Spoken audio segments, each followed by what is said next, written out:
Namo tassa bhagavato arahato samma sambuddhassa.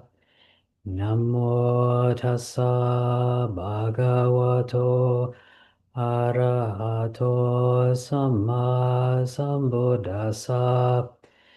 Namo tassa bhagavato arahato samma sambuddhassa. Buddhang dhammang sanghang namassami.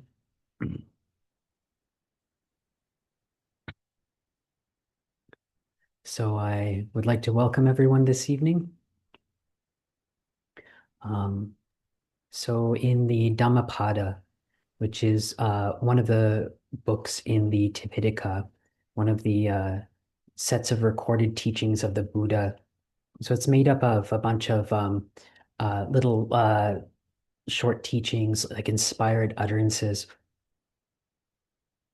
And it starts off by, the first two verses, the Buddha's talking about how the mind is the forerunner, the mind is the leader, and that when the mind is wholesome, it brings happiness. And the next one, the second verse is, when the mind is unwholesome, it leads and it brings unhappiness. Obviously, it's putting a lot more poetically and nicely in the Dhammapada, but but it's interesting that the Buddha starts off with this. So he starts right off in with that, our mind leads us to happiness and our mind leads us to unhappiness. When we have this a wholesome mind, when we have these it brings happiness. These, good qualities of mind, good mind states are going to bring happiness. And when we have a negative mind state, an unwholesome mind, it's going to bring suffering.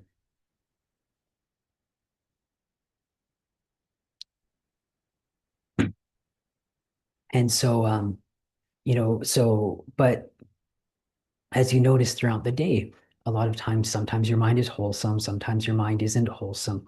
So again, this is one of those things that, it's not just, either we have a wholesome mind or we don't have a wholesome mind, but we're actually working on training the mind to be good, training the mind to be wholesome. The Buddha said, Chittang Dantang Sukhawahang, which means a well-trained mind brings happiness. And so that's what we're doing when we come here and we practice Dhamma, is we're training our mind. And but before we put any effort into training our mind and we have an untrained mind, it's all over the place and it's the one in control. And so, one of the similes from the suttas, they compare the mind to like an agitated monkey, in a tree jumping around from branch to branch to branch. And that's how our mind is, it jumps from here to there to everywhere, and we have very little control of it. There's always that experiment they get us to do in school, and they'd say, don't think of a pink polar bear. Um, and of course, the first thing you think of is a pink polar bear. So, so we don't necessarily have that control over our mind in the beginning. So we're working on training our mind and to get this happiness and to take control of our mind. So instead of our mind being something which is pulling us around, which is controlling us, taking us here and there, is we're taking control of the mind. The mind's now becoming a tool that we can use and we can direct. And so, this idea of an untrained mind um, bringing us unhappiness or not bringing us happiness, you can really see out in the world. One of the things is, you can really compare it to a dog. And I'm not comparing everyone here to dogs or anyone here to dogs, but it's one of the things people like about dogs and is that they have the emotions that we have, and but a lot of times they express them very purely. And so you can see, when someone has a dog that they've never tried to train before, and you can see that lack of control it has. They're trying to walk it, and a lot of times they need the really thick leash, the straps almost for it, and they have to have a muzzle on it because it just pulling here and there, and it's jumping at things, jumping at people, biting, trying to run off. You're at home and you're holding some kind of food in your hand, and the untrained dog will just, go and try to snatch it out of your hand before you get to eat it. And you can see the chaos that comes with that. And then you can compare it to a very well-trained dog. So like something like a service animal. And and it just does what it's supposed to do. The food's there. No, it's working. It's not going to be bothered by food. A cat runs in front of it. No, it's not going to be bothered by that. So it has this certain control of itself. So we're training our minds to be the same way, to have this control. Or you can see it with people in the world as well. Sometimes there are, these people who've never really trained their mind. They've never really actively tried to take control of their thinking, of their moods, of their emotions, and a lot of times not even trying to take control of their actions. And you can see, something irritates them, and they can just explode. You'll be out somewhere in public, and you see that guy, he's just yelling or throwing a bit of a temper tantrum over something, or and just again the chaos that this can cause and the suffering, because those people who are like that, who have no control over themselves, and whatever mood comes up, they act on it. They never really seem to have happiness. They never really seem that happy.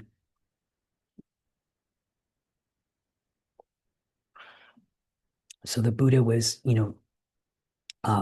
teaching us how to train our minds and how to take control of it. So one of the ways he did this is this thing called the the threefold training. So this is sila, samadhi, and panya.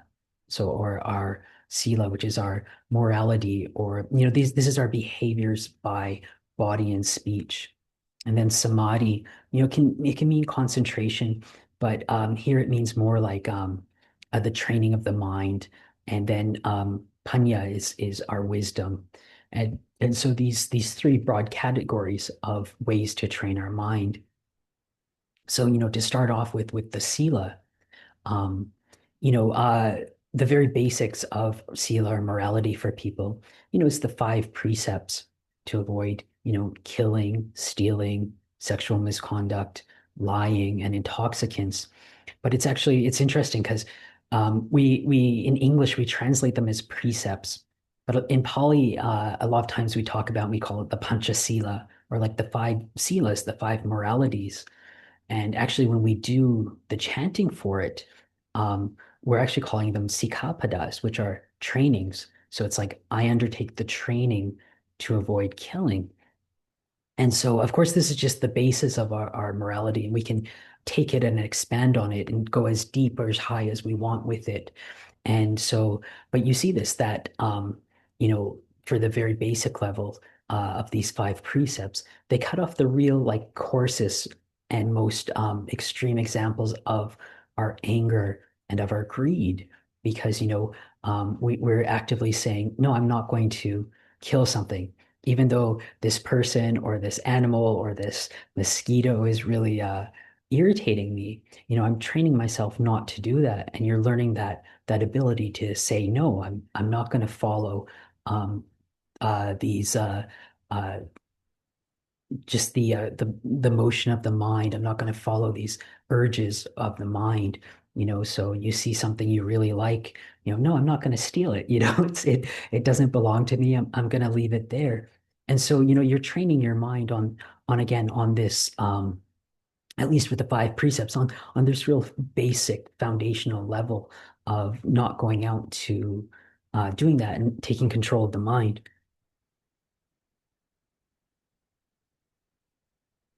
And then when we move into samadhi, especially in the Eightfold Path, it's broken up into three. One is just developing mindfulness. So when we start, developing mindfulness and trying to bring mindfulness into our lives. So again, with some of these terms, like something like mindfulness, it's an English term, but it doesn't maybe necessarily convey the full meaning of the word. So the word in Pali is sati. And as far as to my understanding of it, sati has uh, two components to it. So one of the components is this ability to bring things up into our mind. So, and then the second component is being able to hold this in our mind.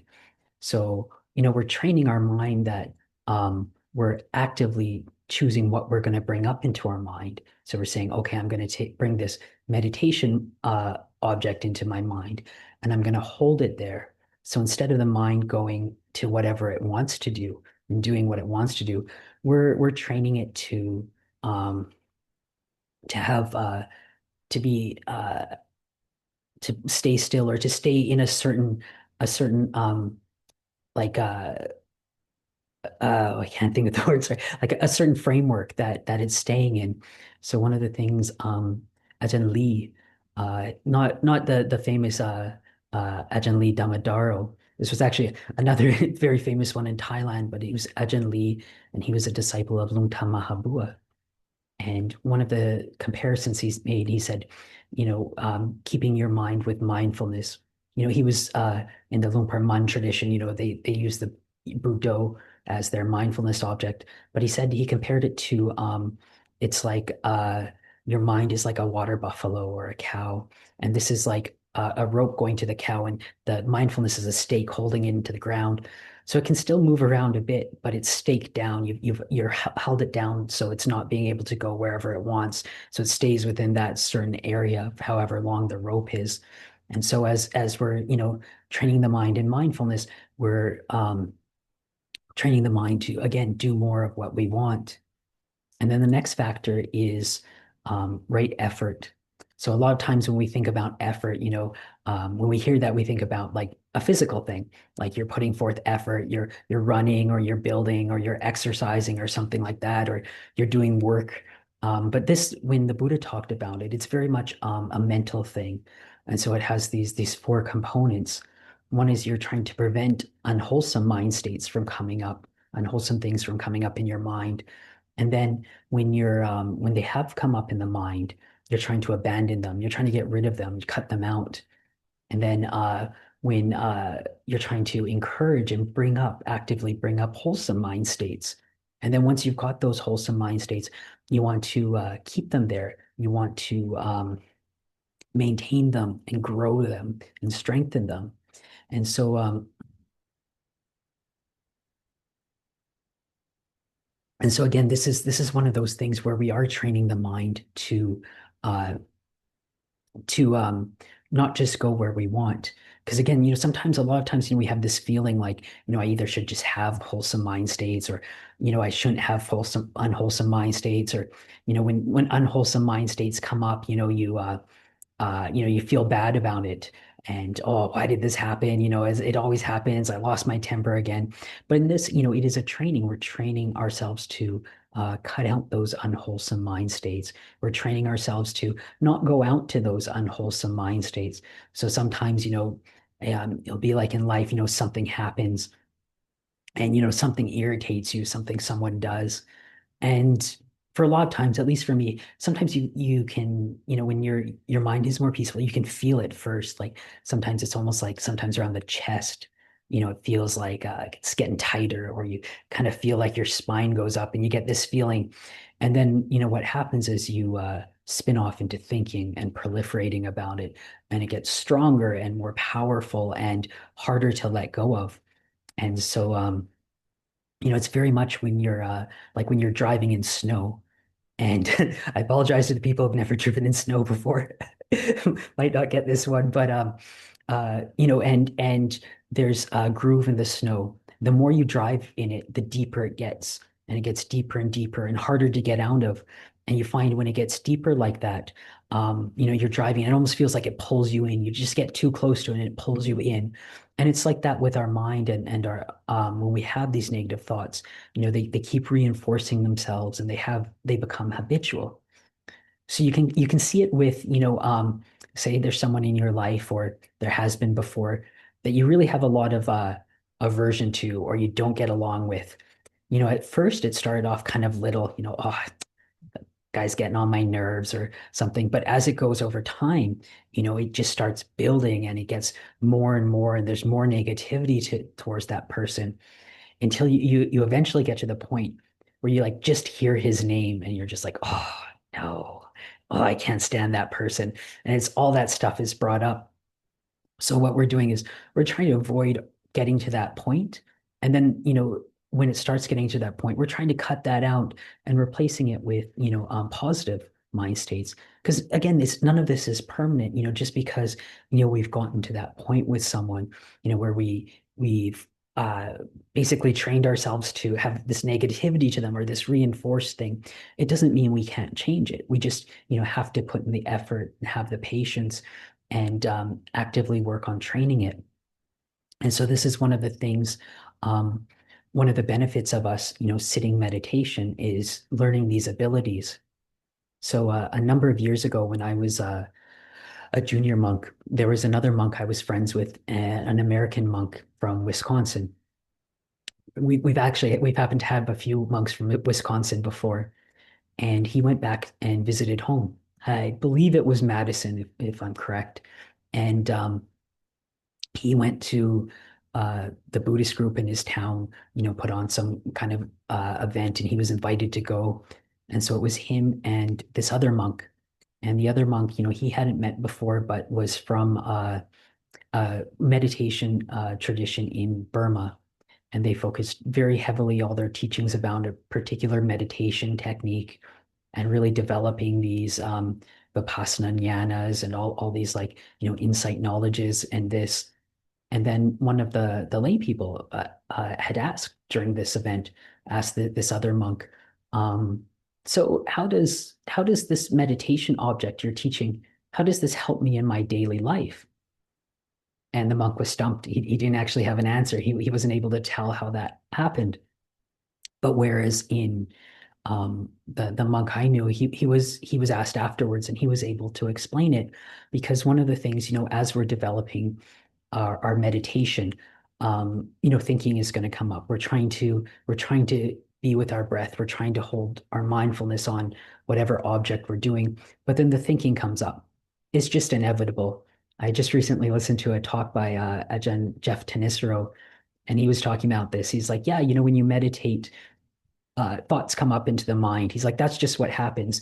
But most people are just they're kind of surprised by it or upset by it. But it's just what happens, and you just work on it. It's natural. And so you're meditating, and thoughts come up into your mind. And when you're meditating, you're learning at letting those go. You're meditating, then you start thinking about, what am I going to eat tomorrow? And you learn to let that go and bring it back. So again, these habits of mind we're building when we're doing that, that's gonna we're gonna be able to use that habit in our life. We say if you meditate an hour a day, you're spending an hour a day where you're learning to take control of your mind, keep it on an object, let go of other thoughts and bring it back to your whatever you've chosen to put your mind on. And then, of course, as our meditation gets better, our strength of mind gets better. So it's one of those famous quotes of Luang Por Chah. He said, the way to you strengthen your body is by moving it around, but the way you strengthen your mind is by bringing it to stillness. So as we are training our mind and strengthening our mind in our meditation, and it's going to help us throughout our day. And as we're practicing throughout the day, trying to be mindful and let go of unwholesome states, it's going to feed back and help our meditation. So the two of them start feeding like a feedback loop and start helping each other and encouraging each other. And then, of course, the deepest part of the training is wisdom. And when we really start developing wisdom, this is when we're really going to start cutting at the roots of what caused our unhappiness. The roots of our defilements, our kilesas, so our greed, our hatred, our delusion, our fundamental um, ignorance and stuff like this, the avijja. And so these causes of it, we'll really start cutting those down and removing them. And of course, when you remove the causes for your unhappiness, you're going to remove the unhappiness and bring more happiness into your life. And so with these different levels that we can practice on, you can see that you can practice anytime, throughout your day, again, just being keeping precepts, and keeping a certain level of sila or morality, is going to be training your mind because at some, your mind will want to go and do this, and you're actively saying, no, not going to do that. I'm going to keep this certain standard for myself. And you can always be bringing up mindfulness and stuff. Because a lot of times for a lot of us, there's that, oh, once I get this done, then I'm going to practice. Or once I get this certain get to have this certain situation, then I can practice. Admittedly, sometimes, when you have the right circumstances, it's easier to put forth more effort. You might have more time, more supportive conditions, but it doesn't mean that you can't practice outside of that. Because we never know how much time we have left. So this morning, here at the monastery, there was um, it was 100-day kind of a merit making or event for someone who had died. And so this was the for the 100 days after he had died, and the so he died 100 days ago, and he was 39. He was born the same year I was. And I just turned 40 a couple days ago. And, you're like, oh, he never made it to 40, and so, it can happen at any time. And so, I'd like to offer this to everyone as a bit of a reflection for this evening.